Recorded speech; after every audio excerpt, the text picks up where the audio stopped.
क्रिस्का recording studio Ekangar सराय। DJ Kundan Raj, DJ कुंदन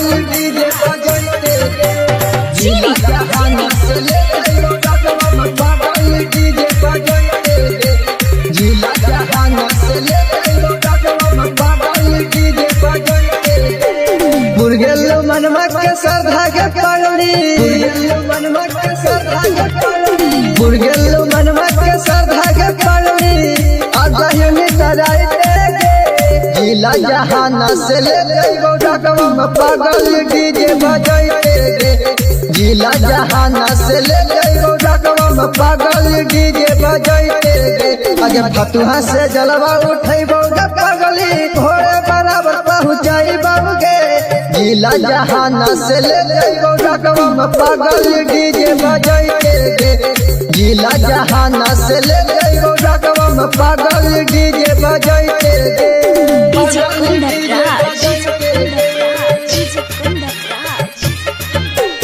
पागल DJ बजाइते गे आज फतुहा से जलवा उठैबो गे पागली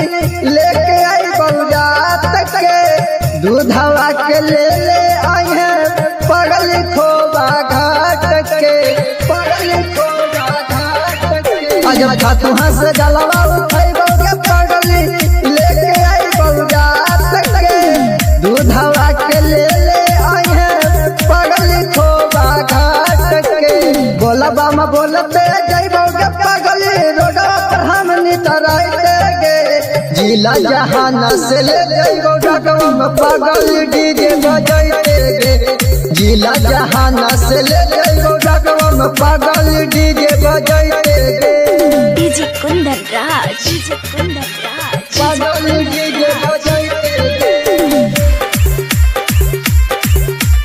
पागल डीजे बजाइते गे अग जिला जहान के सब लइकन हाथ बरांड गे अब होला जी के ले हौ पागल गली गली नाम गे